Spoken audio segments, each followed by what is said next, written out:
Bonjour chers tous, j'espère que vous êtes nombreux devant vos écrans pour suivre cette émission EFATA Conférence qui est dirigée par un collège de journalistes qui sont déjà sur ce plateau que vous voyez. Nous avons le réel plaisir de recevoir pour vous un serviteur de Dieu, pasteur Gabi Sitena de l'église MR. Bonjour pasteur. Bonjour bien-aimés, que Dieu vous bénisse. Amen. Nous espérons que vous allez bien. Oui, nous allons bien par la grâce de Dieu et vous-même. Très bien, l'homme de Dieu. L'homme de Dieu, vu que nous sommes en RDC, quelle est votre impression par rapport aux atrocités qui se font dans nos territoires, à l'Est, même à Bandundu, ici avec les Mobondo? Quelle est votre impression? Notre impression est tellement mauvaise, dans ce sens que ce qui se passe dans notre pays, humainement parlant, est inconcevable. Deuxièmement, nous disons que ce qui se passe à l'est de notre pays, si les gens ne comprennent pas, c'est parmi effectivement les signes des temps qui nous montrent ce que l'apôtre Pierre a dit à ses frères. Et l'apôtre Jean en a parlé aussi, mais surtout, ça dénote la méchanceté du cœur de l'homme. Pourquoi je parle de la méchanceté du cœur de l'homme? C'est puisque en voyant ce qui se passe à l'est de notre pays, ça montre que l'homme est foncièrement mauvais. Et quand je parle que l'homme est foncièrement mauvais, c'est puisque je m'imagine un peu, depuis l'indépendance de notre pays, il y a un cycle d'activités ou des crimes qui se commettent, mais qui ne sont jamais dénoncés, qui ne sont jamais condamnés et qui ne sont jamais punis. Et ce qui est plus grave encore, ce qui se passe quand je regarde par exemple depuis les années 1996, où ce problème a commencé avec nos frères. Mais ces frères qui ont vécu ensemble dans l'amour, dans la communion, dans la fraternité, mais qui aujourd'hui deviennent ennemis.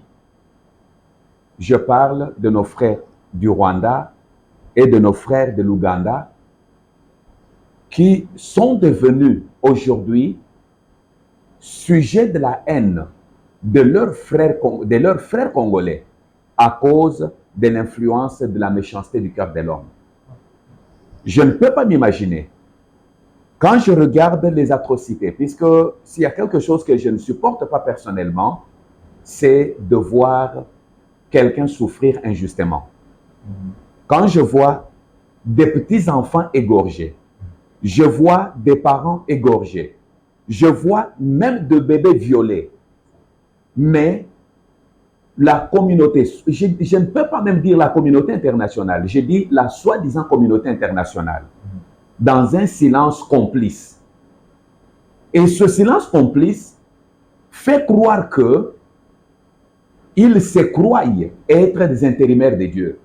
Mais moi, je dis une chose qui reste vraie. Dans cette douleur, je dis que le jugement de Dieu est là. Amen. Et tous, qu'ils le veuillent ou pas, payeront puisque c'est à cause de la recherche d'intérêts personnels, d'intérêts égoïstes, que l'Est, et même ce qui se passe, les Mobondo dont vous parlez. Je ne suis pas politicien, je suis pasteur, mais je vous dis que ces Mobondo ne sont que des pions qui sont influencés pour déstabiliser le Congo et déstabiliser le peuple congolais. Mais le comble du malheur est que le Congolais, en général, ne voit pas plus loin. Puisque c'est Mobondo dont on parle, moi je partais régulièrement dans le Bandundu évangéliser. Mais aujourd'hui, je suis incapable d'aller dans le Bandundu. Je partais à Bokala, qui est sur la rivière Kasaï, dans le plateau. Aujourd'hui, ça fait 4 ans que je ne peux pas aller à Bokala, je ne peux pas aller à Imboa, je ne peux pas aller dans tous ces villages où je partais évangéliser. Maintenant, ces frères sont sacrifiés. Ces frères sont marginalisés. Mais quand vous regardez ceux qui font ces choses, il y a nos frères congolais qui sont derrière. Mais d'une façon générale, moi, je condamne le silence coupable de la communauté internationale. Quand je vois, on égorge les gens et ils oublient. la vie d'un Ukrainien n'est pas plus que la vie d'un Congolais. Et pour qu'ils comprennent tous, le sang est toujours rouge, que ce soit le sang de l'Ukrainien, que ce soit le sang du Congolais, est rouge pour montrer que tous, nous sortons d'un même sang. Amen. L'homme de Dieu, la parole nous dit, quand les justes se multiplient, il y a la paix. Maintenant, vu que dans notre pays, il y a plusieurs hommes de Dieu, des prophètes, des pasteurs, tout ça, comment ça fait-il que cette guerre continue jusqu'à présent, tandis que nous prions beaucoup? Qu'est-ce qui fait que cette guerre continue jusqu'à présent? La guerre continue et la Bible dit bien sûr que quand les justes se multiplient, le peuple est dans la joie. Il est vrai qu'il y a les justes qui se multiplient, mais il y a aussi un problème de prise de conscience. La guerre ne se termine pas pourquoi? Puisque derrière cette guerre, c'est une guerre qui n'est pas même une guerre de problème entre soi-disant tel peuple et tel peuple, mais c'est une guerre économique et une guerre financière. Oui. Je vais vous poser une question. Nos frères de l'Est, pouvez-vous vous imaginer un peu? Il y a la guerre à l'Est, mais c'est à l'Est où on construit plus que dans les territoires où il y a la paix, qui ne sont pas à l'Est. Ok? Oui, oui. Il y a la guerre à l'Est, mais c'est à l'Est où il y a la guerre, où vous voyez des immeubles, vous voyez des constructions terribles. Mais posez-vous un peu la question. La guerre est-elle une guerre civile, une guerre d'armement, ou c'est une guerre économique? Moi, je dis que c'est une guerre économique et financière. Pourquoi? Puisque il y a la guerre qui se passe, mais il y a des gens qui s'enrichissent.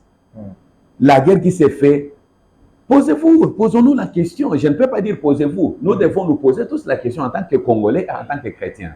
Les justes se multiplient, mais il y a des troubles. Ces troubles, il y a derrière une main noire. Ok? Je ne suis pas politique, je suis pasteur, mais le pasteur vit dans la société. Le pasteur vit avec la population. Je vous pose une question. Aujourd'hui, nos frères de l'autre côté sont premiers exportateurs de telle matière, de telle matière, de telle matière. Mais ils n'en ont pas dans leur pays. Ça vient d'où? Et pour que ça sorte, les soi-disant, les justes craignent Dieu, mais il y a derrière ces gens, ceux qui ne sont pas juste les impies, qui se sont introduits dans la maison de Dieu. Et ces impies, c'est qu'il est vrai et que le jugement de Dieu est là. Merci l'homme de Dieu pour ces réponses. Maintenant, nous voulons savoir comment bien gérer l'Église dans ce milieu où il y a des atrocités ou encore des guerres. Pour bien gérer l'Église de Dieu, ça c'est très important. Il faut d'abord chercher à comprendre quel est le rôle de l'Église dans une société. Ça, c'est un élément très important. Quand on comprend quel est le rôle de l'Église, on peut maintenant bien expliquer comment gérer l'Église. Mais quand on ne comprend pas d'abord ce que c'est que l'Église, quel est le rôle de l'Église, nous ne pouvons pas expliquer comment bien gérer l'Église. D'abord, le rôle de l'Église dans une société où il y a des atrocités, c'est d'annoncer la bonne nouvelle du royaume de Dieu. Dieu est un Dieu de paix.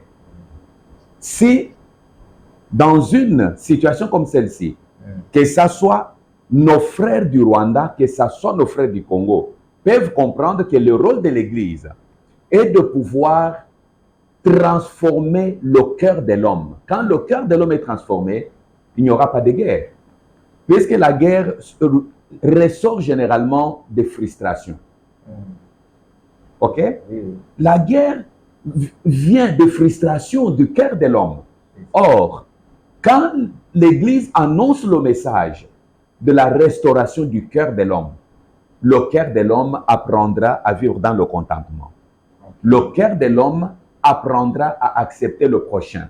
Puisque le Seigneur Jésus-Christ lui-même dit, tu aimeras ton prochain comme toi-même. C'est ça même le résumé de la Bible est résumée dans un seul verset biblique qui se trouve dans Matthieu chapitre 7, le verset 12, où le Seigneur dit, ce que vous voulez que les gens fassent pour vous, faites-le de même pour eux.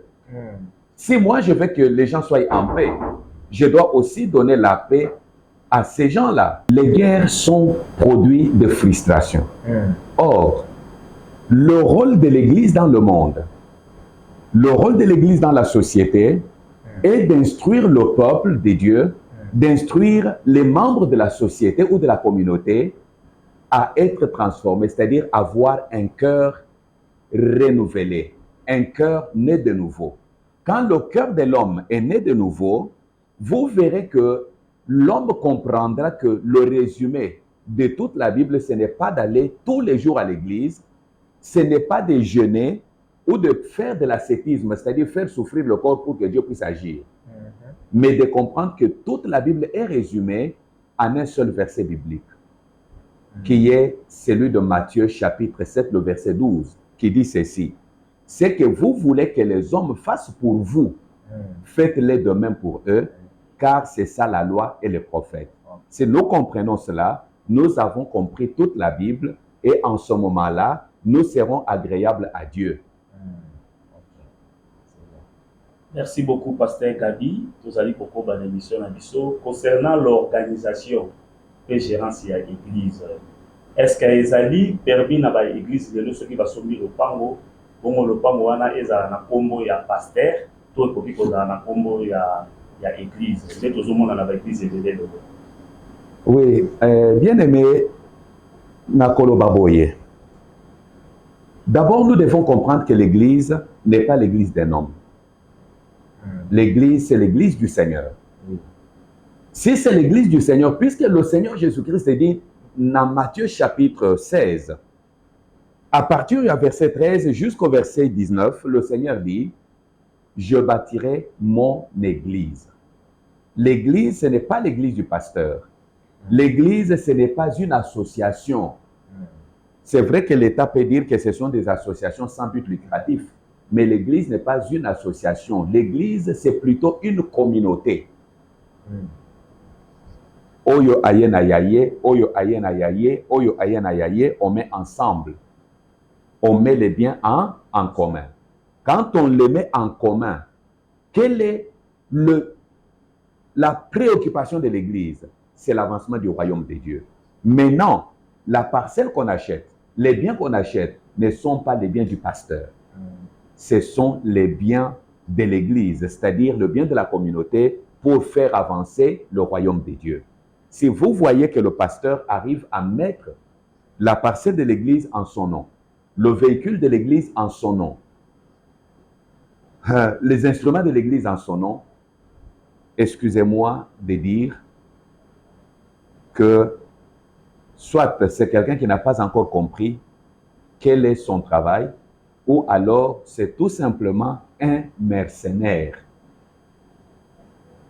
Oui, pasteur, est-ce que si aujourd'hui un pasteur dirigeant d'une église mère, est-ce qu'elle peut être automatiquement remplacée par son fils selon les règlements et les statuts des églises? Dire automatiquement remplacé par son fils, ce n'est pas mauvais au cas où cela relève de l'organisation interne de l'Église. Et puis, il faut que cet enfant, ce fils ou cette fille, puisque nous sommes de ceux qui croient au ministère de la femme, qui croyons que la femme peut aussi servir Dieu si elle est appelée. Si le fils est appelé et que la structure de l'Église permet que le fils remplace le père, puisque les structures et les capacités de l'appel le confirment, oui. Mais faire comme si c'est un bien de famille qu'il faut protéger les intérêts de la famille, là, ce n'est pas biblique et ce n'est pas bien gérer l'Église du Seigneur. Oui, pasteur, merci. Est-ce que vous avez une hiérarchie de l'Église dans Bisso MR? Oui, Église MR, c'est une église bien structurée, puisque c'est une église qui n'est pas seulement à Kinshasa, qui n'est pas seulement limitée à la 10e rue telle que nous sommes, mais c'est une église qui est implantée au Congo et en dehors du Congo, qui a des structures. Il y a ce qu'on appelle l'Assemblée générale. L'Assemblée générale qui est composée de tous les membres de la communauté ou de l'église MR. C'est l'Assemblée générale qui a le dernier mot et qui a l'autorité sur tous les membres de l'église, y compris même moi qui parle, qui suis le représentant légal. L'Assemblée générale a l'autorité sur ma personne et c'est l'Assemblée générale qui a le droit sur ma personne. Il y a en plus de ça, il y a ce qu'on appelle l'Assemblée locale. L'Assemblée locale, puisque chaque église implantée est une église locale. C'est-à-dire locale, pourquoi? Puisqu'elle est située dans une localité donnée. Et chaque église locale a ce qu'on appelle l'Assemblée locale. C'est-à-dire qui doit se réunir pour la vie de l'église locale. Maintenant, chaque église locale a une structure. D'abord, la communauté MR elle-même a une structure qui coordonne, qu'on appelle le bureau pastoral. Le bureau pastoral est composé sur le plan national du représentant légal, avec le représentant légal adjoint, avec le secrétaire général, avec un trésorier, avec le trésorier adjoint, avec les conseillers, ainsi de suite. C'est toute une structure qui fait qu'aujourd'hui, si le pasteur Gabi n'est pas là, comme représentant légal, quelqu'un d'autre, selon la structure et selon l'organisation, le remplace valablement, qui ne sera pas automatiquement le fils du pasteur Gabi, qui ne sera pas sa fille, mais qui sera celui qui est appelé. Mais si le fils du pasteur Gabi a un ministère et que la communauté trouve que c'est lui qui peut remplacer valablement, il le peut. Mais il y a une structure bien organisée qui fait que nous respectons ce que la Bible dit, nous respectons pour les raisons d'ordre et des raisons d'administration, nous respectons les statuts et les règlements d'ordre intérieur de l'Église pour la bonne marche de l'Église. Pasteur Gabi, comment on peut définir une Église? Comment on peut définir une Église? Une très bonne question. L'Église, quand nous regardons dans ce que le Seigneur Jésus-Christ dit, que toi tu es Pierre, mais sur ce roc, je bâtirai mon Église. Qu'est-ce qu'une Église?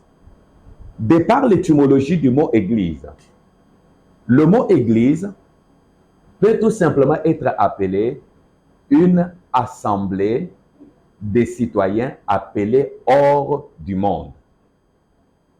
Mais selon la Bible, quand on parle de l'Église, on voit une communauté composée d'hommes et de femmes qui ont quitté le monde pour vivre pour Christ. Une assemblée composée d'hommes et de femmes nés de nouveau, c'est-à-dire qui ont compris que le monde n'a rien de bon à nous donner. Le monde n'a rien d'éternel à nous donner. Et que nous ne pouvons plus mener notre vie comme nous le voulons, comme nous l'entendons. Mais nous devons mener notre vie maintenant, pas pour nous-mêmes, mais pour Christ. Et quand vous regardez, lorsque les gens auront compris que l'Église, c'est une communauté, une assemblée composée d'hommes et de femmes qui sont sortis du monde afin de mener leur vie pour Christ. En ce moment-là, nous aurons dans l'Église des hommes et des femmes qui, même s'ils sont au gouvernement, ne seront pas des voleurs. Mais alors, Pasteur Gabi, comment est-ce que vous trouvez la vie de l'Église aujourd'hui au Congo? La vie de l'Église aujourd'hui au Congo, pour être sincère, Voilà. Et c'est comme ça que je dis ces derniers temps, j'ai de la douleur et j'ai de la peine au cœur en parlant de l'Église, puisque l'Église au Congo est à l'agonie. Expliquez-vous. L'Église est à l'agonie, c'est-à-dire l'Église est sur le point de mourir. Oui, puisque Il y a de ces choses que vous regardez, qui se font et qui se passent dans l'église aujourd'hui, qui ne pouvaient se passer que dans le monde, pas dans l'église. Vous regardez, vous entendez les choses qui se disent, les choses qui se vivent dans l'église, vous vous posez des questions. Est-ce que nous comprenons réellement ce que c'est que l'église du Seigneur? Nous avons dit que l'église, c'est une communauté composée d'hommes et de femmes nés de nouveau. D'hommes et de femmes dont la vie d'autrefois et la vie de maintenant sont différents. Mais au contraire, aujourd'hui, c'est tout à fait le contraire. Vous trouvez que l'église est composée aujourd'hui des hommes et de femmes qui ne valent même pas la peine d'être présentés comme des enfants de Dieu. Puisque quand vous trouvez aujourd'hui, par exemple, dans l'église, on vous parle d'empoisonnement. Dans l'église. Je dis bien, dans l'église. Vous trouvez dans l'église aujourd'hui l'escroquerie. Dans l'église, je le dis à notre honte. Vous trouvez, je le dis à notre honte, je le dis bien, et je pèse mes mots, je dis que l'église est à l'agonie. Il faut réanimer l'église aujourd'hui. Vous trouvez dans l'église du Seigneur tel et tel qui ne se parlent pas. Tel pasteur avec tel pasteur qui ne s'entendent pas. Qui ne se considèrent pas.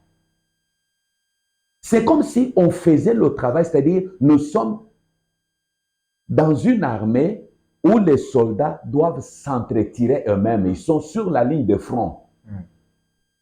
Ils doivent se tirer dessus, ce qui n'est pas normal. L'Église a perdu sa valeur. L'Église a perdu son sens. Comme la question qui m'a été posée de savoir si on peut acheter, l'Église achète une parcelle et on prend la parcelle de l'Église, on met au nom du pasteur. Non. Et c'est ça ce que nous vivons.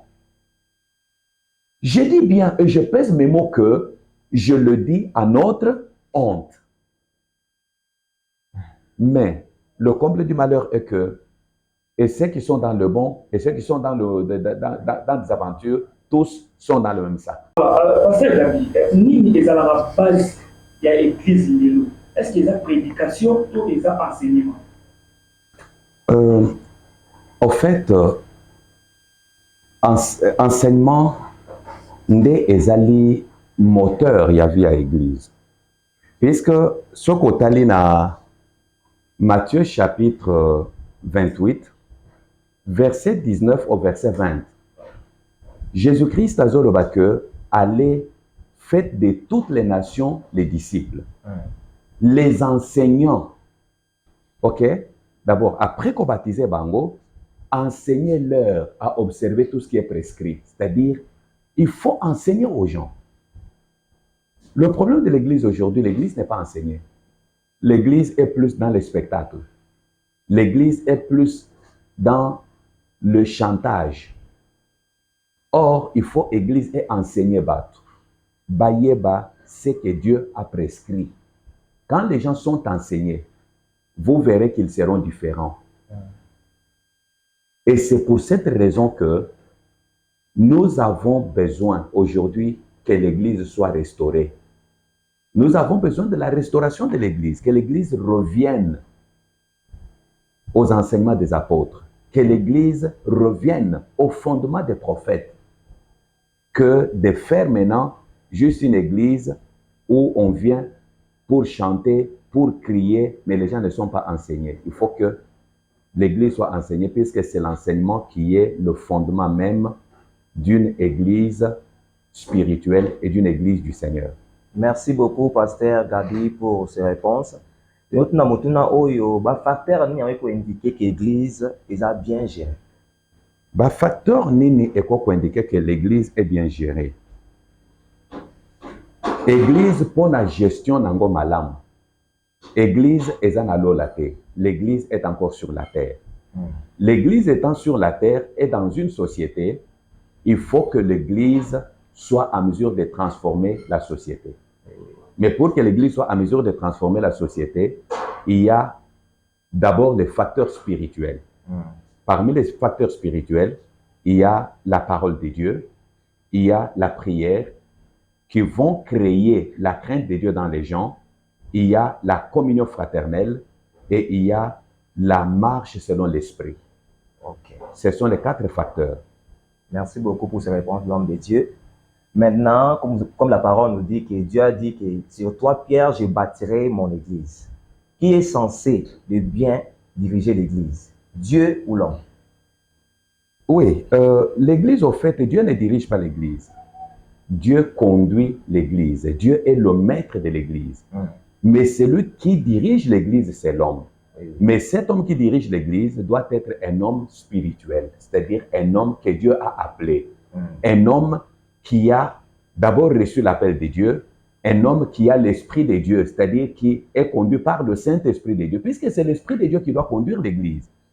Contrairement aujourd'hui, nous voyons qu'il y a même l'esprit de Satan qui est en train de diriger l'église, puisque vous trouvez qu'il y a des gens qui préfèrent aller chercher des fétiches, aller chercher des talismans, aller chercher ceci pour commencer à envoûter même les gens, pour commencer même à faire des miracles, puisqu'il y a des miracles aujourd'hui même d'origine diabolique. Alors toutes ces choses sont des choses qui sont un danger pour l'église. C'est pourquoi il faut que l'église soit bien gérée. Pour que l'église soit bien gérée, il faut que celui qui conduit l'église soit d'abord appelé par Dieu, puisque quand il est appelé par Dieu, il sait que j'ai des comptes à rendre à celui qui m'a appelé. Mais quand quelqu'un n'est pas appelé par Dieu, il fera du n'importe quoi, puisqu'il sait que je n'ai de comptes à rendre à personne. Et c'est pour cela que je vais même ouvrir une parenthèse. Vous verrez que tout celui qui n'est pas appelé par Dieu, c'est que je n'ai aucun salaire que Dieu me payera. Comme je ne peux pas attendre le salaire de Dieu, je dois faire quoi? Je dois me payer moi-même. C'est comme ça que vous verrez que on va commencer à faire même ce qu'on me fait rire à Kinshasa, ce qu'on appelle ces makiona, c'est quoi? C'est-à-dire on doit inventer des prophéties, on doit inventer ceci, et on doit créer même des choses dans l'église, dans ce qu'on est appelé à faire. Non, il faut que celui qui gère l'église, c'est l'homme, mais qu'il soit appelé par Dieu et qu'il ait le Saint-Esprit de Dieu pour faire maintenant tout selon le modèle de Dieu, selon ce que Dieu recommande dans sa parole. Ok, merci l'homme de Dieu. Je pense que bientôt vous aurez une conférence par là de bien gérer l'église. Maintenant, je vais poser une question. Que souhaiterez-vous? Enseigner l'église comme baptiste ou enseigner la personne qui doit diriger l'église? Mais est-ce que l'église comme baptiste, d'abord, le bâtiment n'est qu'un lieu que nous choisissons ou que nous construisons pour nous abriter des intempéries. C'est lui qui doit être enseigné afin de savoir comment bien gérer l'église du Seigneur. C'est l'homme qui dirige l'église qui doit être enseigné. C'est pour cela que dans cette conférence que nous organisons, qui est une bénédiction et qui est un moyen pour nous de contribuer à l'épanouissement et à la restauration de l'Église. Et quand nous organisons cette conférence, c'est dans le but d'échanger avec les hommes de Dieu qui sont appelés, c'est-à-dire, puisque Dieu les a appelés, Dieu les ayant appelés, il les a établis, comme la Bible dit dans Jean chapitre 16. Le Seigneur lui-même est en train de dire, quand il dit ces choses, mes bien-aimés, vous voyez que l'Église du Seigneur doit être nécessairement gérée par les gens que le Seigneur enseigne. Et ces gens qui doivent conduire l'Église doivent être enseignés. On ne peut pas enseigner le bâtiment, mais on enseigne et on échange avec les hommes de Dieu pour qu'ils puissent savoir comment bien gérer l'Église du Seigneur, tout en sachant que de la façon que nous aurons géré l'Église, nous rendrons le compte au propriétaire et au maître de l'Église. Le maître de l'Église et le propriétaire, c'est Jésus-Christ. Ok, merci beaucoup. Je pense que ça va commencer le 14 de ce mois de février et j'espère que nous serons vraiment bénis. Donc, c'est ça. Vous êtes les bienvenus d'ailleurs et tous les hommes de Dieu de Kinshasa sont les bienvenus puisque cette conférence, c'est une conférence qui sera animée par des éminents hommes de Dieu qui ont le souci de la restauration de l'Église. Et ces éminents hommes de Dieu qui ont le souci de la restauration de l'Église vont échanger avec nous comment nous pouvons bien gérer l'Église du Seigneur. C'est ainsi que, par la même occasion, nous invitons tous les hommes de Dieu, tous les serviteurs de Dieu, tous les ministres de Dieu, de venir à la 10e rue, au temple de l'église MR, qui est situé sur l'avenue Ngache numéro 42, au croisement de l'avenue Ngache avec l'avenue d'Alias, c'est-à-dire non loin du petit rond-point de Tshisekedi. Nous serons là le mercredi 14, jeudi 15, vendredi 16 février, de 9h30 à 13h, pour échanger le thème qui est retenu, c'est bien gérer l'Église du Seigneur. C'est-à-dire, vous êtes pasteur, vous avez besoin de savoir comment bien gérer l'Église du Seigneur. Vous êtes prophète, vous êtes apôtre, vous êtes docteur, vous êtes évangéliste. Vous avez besoin de savoir quels sont les éléments nécessaires qui peuvent vous aider à bien gérer l'Église du Seigneur. Et cela, nous croyons qu'à l'issue de cette conférence, nous aurons des hommes et des femmes capables de bien gérer l'Église du Seigneur pour que l'Église du Seigneur soit véritablement une Église spirituelle et non pas une Église charnelle comme nous le voyons aujourd'hui, et non pas une Église agonisante, mais une Église vivante. Amen. Merci beaucoup, Pasteur Gabi Tozali Kokoba. Kokoba Namasolo, la chose toujours selon les Écritures. Selon les Écritures, l'Église doit être gérée par les anciens. Mais aujourd'hui, comment nos églises sont gérées par les pasteurs ou les apôtres? Ok. Par les anciens, mais le pasteur, c'est un ancien. Comment? Un ancien, c'est un surveillant. Hein? Mais dans l'église, tout le monde a selon l'organisation, il y a un pasteur, il y a les anciens, et puis il y a aussi les diacres. Oui. Wana ezali dans le cadre tout à fait structurel ou dans le cadre organisationnel. Mais ce qui batu ba comprendre kate, eza lokola lelo nazoyoka batu bazowelela batitre. Non, l'église n'est pas un lieu pour la titromanie, hein, ou batu bazoya pona kowelela batitre. Au fait, l'église, qui est pasteur?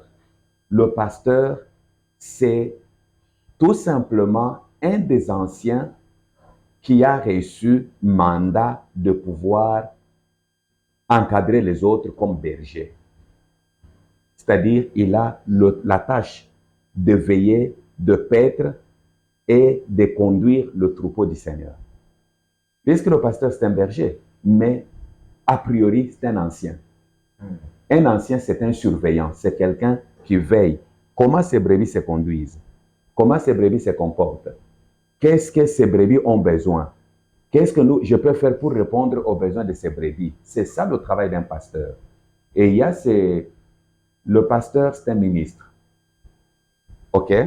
C'est un ministre, puisqu'il faut bien différencier. Il y a la différence entre le pasteur, c'est-à-dire il y a les 5 ministres. Il y a le pasteur, il y a l'apôtre, il y a le prophète, il y a le docteur et il y a l'évangéliste. Ce sont les 5 ministres qui sont dans le corps du Christ. Tandis que un diacre, le diaconat, c'est juste un service. Ce n'est pas un ministère. Un ministère est permanent. Un ministère est éternel. Quand je parle d'éternel, c'est-à-dire ce n'est pas pour dire que le pasteur est éternel comme Jésus, non. C'est-à-dire, quand vous êtes pasteur, quand vous êtes évangéliste, quand vous êtes prophète, quand vous êtes docteur, c'est-à-dire vous avez ce ministère jusqu'à la fin de votre vie. Et partout où vous irez, vous l'êtes toujours.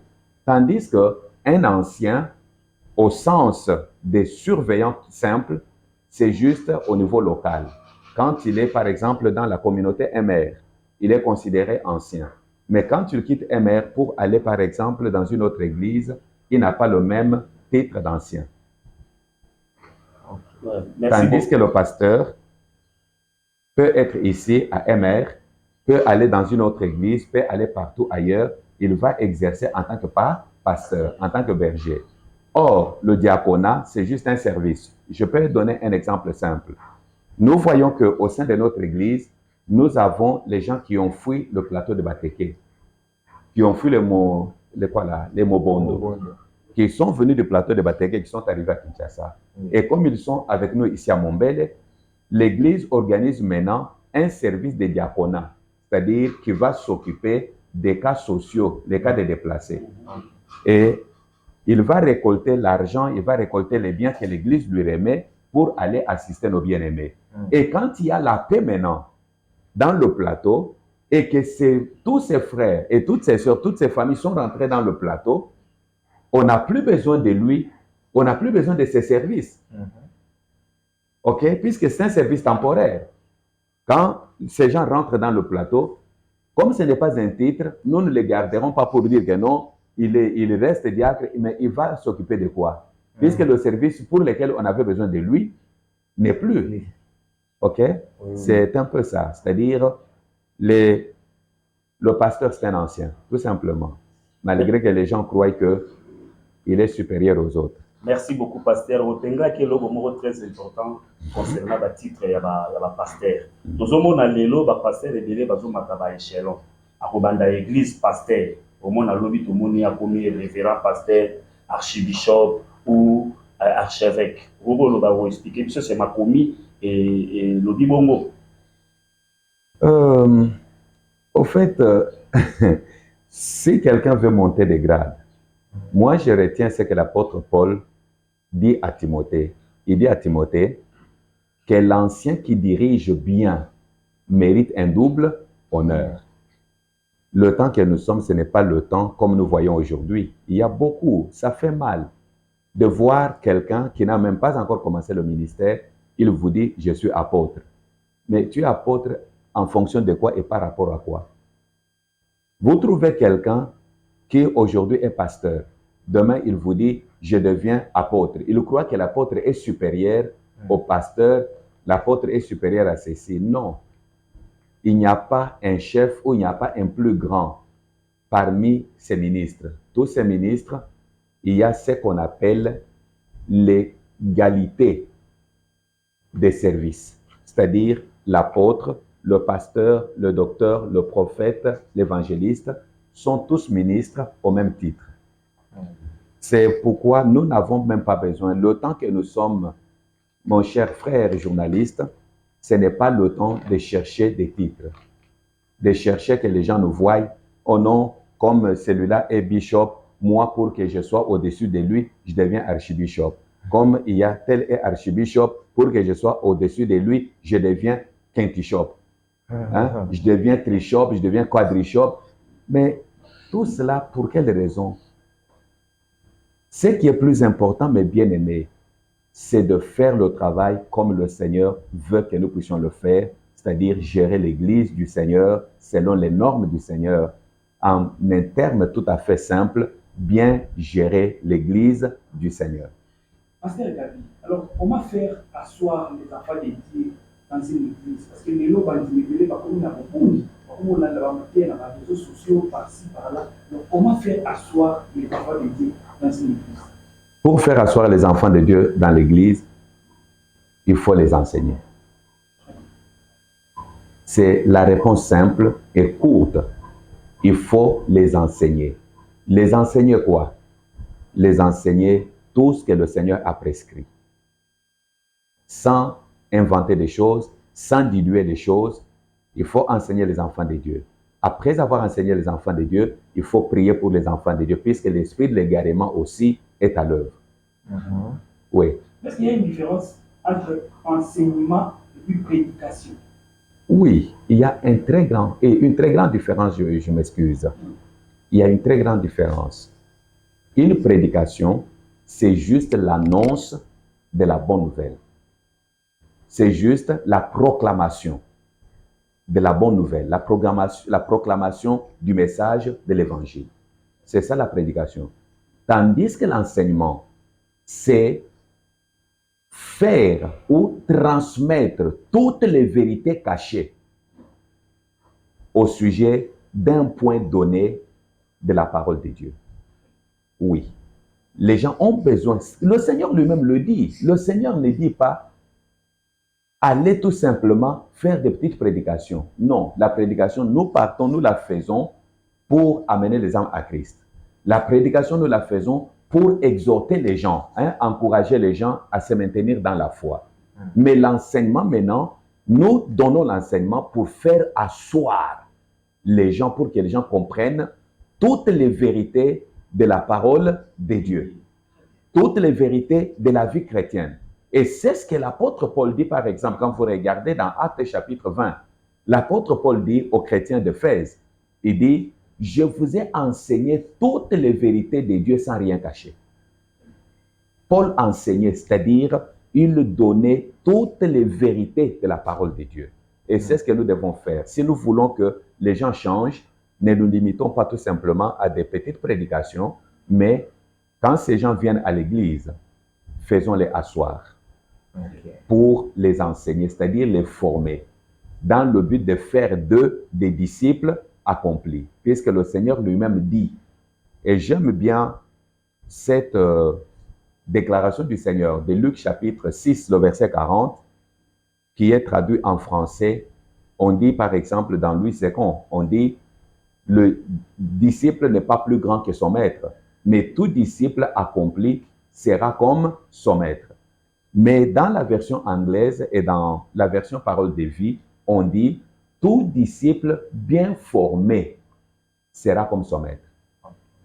Il faut que les gens soient enseignés. Quand les gens sont enseignés, nous aurons moins de problèmes, nous aurons moins de difficultés, nous aurons moins de conflits. Là, vous ne verrez pas le pasteur Gabi avec le pasteur de l'église sur le pas des anges international qui est à côté, en train de se disputer, en train de se tirailler. Non. Ils vont comprendre que tous, nous sommes ouvriers avec Christ. C'est comme ça que l'apôtre Paul dit, par exemple, aux chrétiens de Corinthe. Dans 1 Corinthiens chapitre 3, l'apôtre Paul montre que tous les serviteurs de Dieu sont les mêmes et sont égaux. On ne peut pas se diviser à cause des hommes, puisque Christ n'est pas divisé. Enseignons l'Église et que les gens qui sont enseignés voient la gloire de Dieu au travers de ce que nous sommes en train d'enseigner et le Seigneur tirera gloire. Gloire au Seigneur pour Maïbianon, son le pasteur Gabi Stelopesa. Moussal Nanzambe, vous avez dit que l'Église est de l'agonie. Ce que l'on connaît, c'est que l'agonie quand tu as l'Église, bino Moussal Nanzambe ou berger vous allez voir. Mais oyebi, tout ce que nous disons là, réponse est dans la Bible. Paul a dû avertir, avant Alungwana Éphèse, message naïe, to adresse naïe, il y a séparation de chrétiens, il y a anciens, il y a Éphèse, a dû bango que prenez garde à vous-même et au troupeau du Seigneur sur lequel il vous a établi berger. Puisque je sais qu'après mon départ, il s'introduira des loups ravisseurs qui n'épargneront pas des troupeaux. L'Église est à l'agonie. Pourquoi? Il y a 3 raisons majeures. La première raison, l'abandon de la foi, c'est-à-dire l'apostasie, est entrée. Batumingi batiki kondima.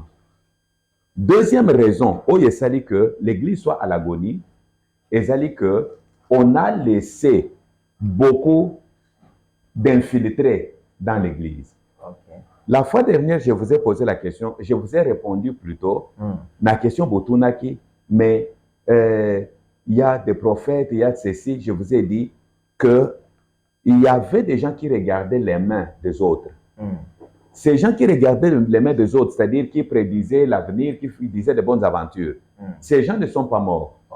Mais ces gens sont où? Sont aujourd'hui appelés prophètes. Quand on laisse des gens comme cela en train de faire n'importe quoi dans l'église, mais ce sont des infiltrés. Vous trouvez aujourd'hui quelqu'un qui n'a pas de généalogie spirituelle, c'est-à-dire qui est ton père spirituel, quelle était ta marche pour que tu deviennes ce que tu es aujourd'hui. Vous aurez des problèmes. Quand quelqu'un n'a pas de paternité spirituelle, maintenant vous allez vous attendre à quoi? Et la troisième chose plutôt, troisième cause, c'est que l'Église soit à l'agonie, c'est le laisser aller. Quand vous regardez dans d'autres milieux, vous trouverez que il y a les pères qui laissent des repères. Ok? Oui. Mais ce qui n'est pas le cas chez nous. Chez nous, les gens s'appellent des pères spirituels. Mais quels sont les repères qu'ils laissent? Qui font que les générations qui viennent peuvent regarder que les pères avaient travaillé, avaient défini ça, avaient défini ça, avaient défini ça. Il n'y en a pas. Okay. Cette légèreté fait maintenant que tout le monde fait ce qu'il veut. Et il fait ce qu'il veut au nom de, je crois, de la démocratie ou quoi, qu'on amène même dans l'église. Hein? C'est-à-dire, Moutako Sala Oyalingi, Akoko Lobandenga Lingi, mais dans d'autres pays et partout ailleurs, il y a ce qu'on appelle le suivi des hommes de Dieu. Si on trouve que ce que tu es en train d'enseigner n'est pas conforme à la Bible, on n'attend pas que l'État vienne te dire de ne pas le faire, mais c'est d'abord l'Église elle-même, mais ce qui n'est pas le cas chez nous. C'est ce qui a fait maintenant que se laisser aller là a fait qu'aujourd'hui, il y a l'occultisme dans l'Église. Aujourd'hui, il y a tout le désordre dans l'Église et l'Église est devenue maintenant, on appelle ça un business. Okay. Les gens vous disent, Eza bor nangai, Eza faire nangai. Alors, mais qu'est-ce que vous voulez? C'est ce qui fait maintenant que l'Église soit à l'agonie. Okay. Mais malgré tout cela, nous devons savoir que Dieu jugera tous ceux qui sont en train de porter son nom. Gloire à Dieu pour la bienvenue.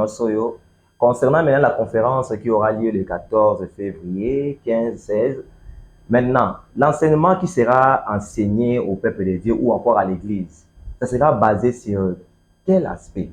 Ça sera seulement sur l'aspect financier, spirituel ou social? Mais quand on parle de bien gérer l'Église, d'abord l'Évangile a une dimension non seulement spirituelle. Le temps que nous sommes, nous devons savoir que l'Évangile doit être prêché dans toutes ses dimensions. Vraiment. Dans toutes ces dimensions, qu'est-ce que je sous-entends par toutes les dimensions de l'Évangile? L'Évangile doit toucher le domaine social, le domaine spirituel, le domaine physique, même le domaine moral, c'est-à-dire tous les domaines. C'est-à-dire, nous avons l'Évangile qui doit être prêché correctement, convenablement, pour aider, puisque nous ne pouvons pas parler de bien gérer l'Église si l'Église n'est pas à mesure d'assainir même son milieu. On ne peut pas parler de l'Église, de bien gérer l'Église, si l'Église n'est pas à mesure de pouvoir soutenir ses membres à devenir des hommes ou des citoyens responsables, à devenir productifs. C'est compliqué. Merci beaucoup, pasteur. Namae Matali Milulo, Zali Kobongisa, Kozala les 14 et les 16. Tony Toye, Bayumoko orateur. Banani Oyo Bengisi Pona, Kole Saban Nzambe Liloba Nzambe Liloba. Oui, ils ont des orateurs principaux. Ezalingai Moko, Ezalina apôtre Ernesto Daniel Brecher, qui est un homme de Dieu, craignant Dieu, un homme de Dieu bien. D'ailleurs, c'est lui qui a écrit ce livre. Hein? Ce livre, Bien gérer l'Église du Seigneur, c'est cet homme de Dieu, apôtre Ernesto Daniel Brecher, c'est-à-dire c'est un Italien des Églises évangéliques de la Réconciliation d'Italie, qui est d'ailleurs le secrétaire général de notre association, c'est-à-dire la Communion Apostolique Internationale, hein, qu'on appelle en anglais AFI, hein, AFI en français, hein, Apostolic Fellowship International. Hein. Maintenant, en dehors d'Iaïe, il y a encore un autre éminent homme de Dieu, c'est le pasteur Jean Médard Beya. Beaucoup dans le milieu évangélique, Bayebi est très bien. C'est un Congolais, c'est notre frère congolais, mais qui est un formateur, qui est un mentor, un coach, Azali directeur, il y a MET. Hein? MET, c'est une mission qui est installée en Afrique du Sud. Et ça pour enseigner sur la transformation des hommes de Dieu. La transformation, l'évangélisation et la mission. Et cet homme de Dieu sera parmi les orateurs. C'est vraiment un orateur formidable qui parle bien du rôle de l'Église dans le monde. Très bien, merci beaucoup, Pasteur Gabi. Alors, du 14-16 février, conférence des alliés, oui. Bien gérer l'Église du Seigneur. L'Église du Seigneur. Oui. Alors, pourquoi Bantou, il faut Baya le 14 depuis les 16 na conférence pour idéal les amis. Idéal ezali tozoluka église elungwa na agonie eza na yango ezala restauré, c'est-à-dire église ezonga na lolenge nkolo na yango alingi ezala. Nde objectif na biso posa na biso ezali que tokutana na basali na Nzambe nyonso tokoka ko échanger, tokoka koyoka mateya maloba na Nzambe oyo kokosunga biso que valeur ya église, puisque lelo église eza na valeur lisusu te. Ceux qui bazolo ba likambo basali na Nzambe, on voit les escrocs, on voit des farceurs, on voit lolenge nyonso bato. Mais toza na posa pe souci na biso ezali que tokuta na biso basali na Nzambe pona kosolola koyoka nini tokoko sala po église ezonga na valeur na yango, puisque ngai nazoyeba dans le temps ezalaki soki bazomona pasteur à l'article pastoral, on voit un ange, on voit un homme solution.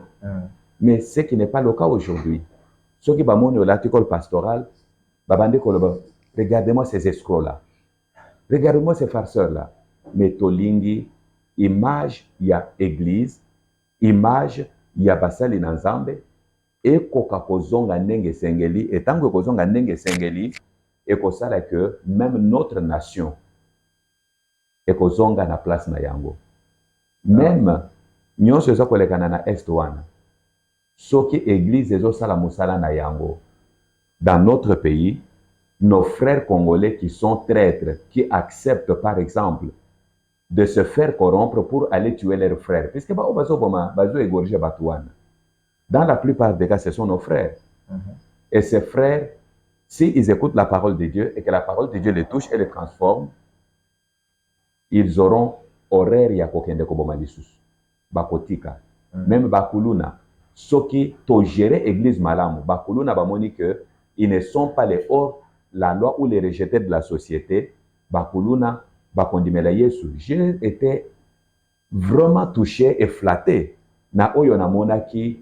Il y a un collègue qui sera d'ailleurs avec nous dans la conférence, le pasteur Nzouzi Faustin. Ce pasteur est allé tenir, nous sommes allés, il nous a invités pour une campagne à Makala, du côté de l'ancien cimetière à Makala. Mais je vais vous étonner. Nathan Ouazot a tenir campagne à Kei, na gouverneur, à Kei, comme on a même commissaire provincial, il y a police, il y a ville à Kinshasa, qui était là. On a Kosenga, si on pouvait nous sécuriser dans les activités là. Ils ont dit, je dis bien ce que je dis là, j'assume ce que je dis. Général Alobi Naye, nous ne pouvons pas vous assurer la sécurité dans Makala. Puisque les milieux sont trop dangereux, les policiers il peut y avoir des problèmes. Mais si vous acceptez d'aller là-bas, vous n'avez pas de responsabilité. Le pasteur a dit, comme c'est Dieu qui nous envoie, nous irons là-bas. Et le pasteur, aujourd'hui je vous parle, il y a plus de 63 Koulouna qui se sont convertis. Alléluia. Nous avons tenu la campagne et le dernier jour de la campagne, moi j'étais sur place.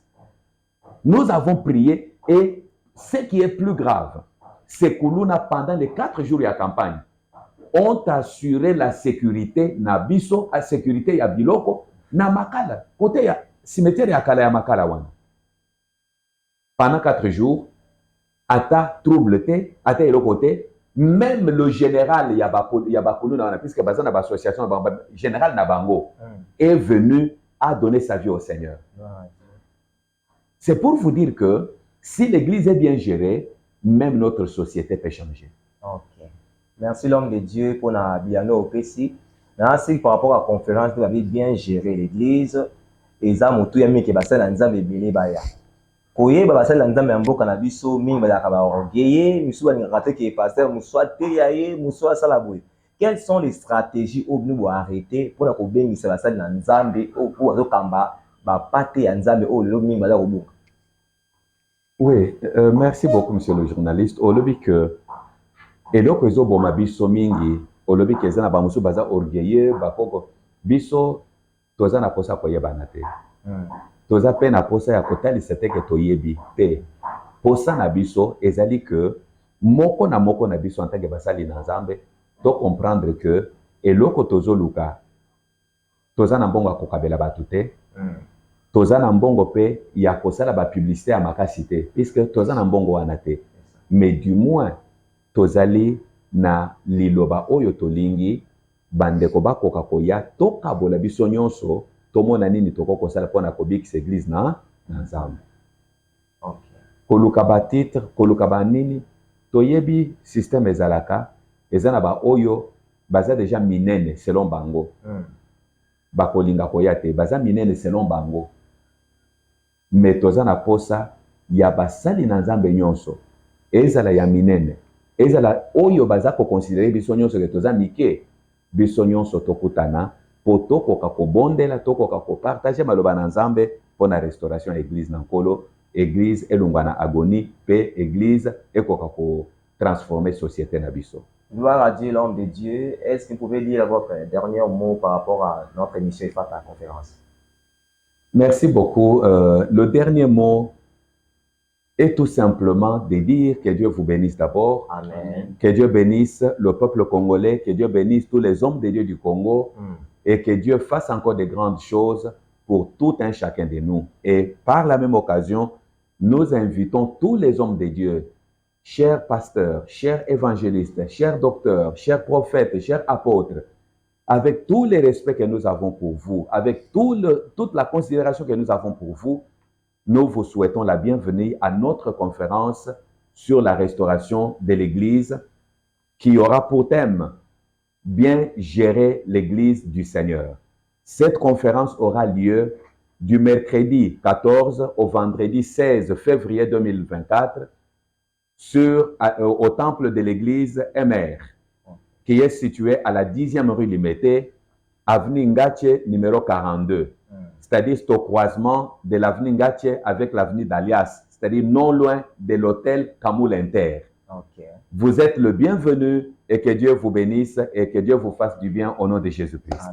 Gloire à Dieu, nous voici à la fin de notre émission IFATA conférence. Nous voulons remercier Bino Solandi Biso Natango Oyo. Celui qui zambala ya suka tebo na biso na semaine prochaine beaucoup monde sur une émission Oyo. Il y a IFATA conférence. Laisse que le Seigneur vous bénisse là où vous êtes et nous vous disons bye.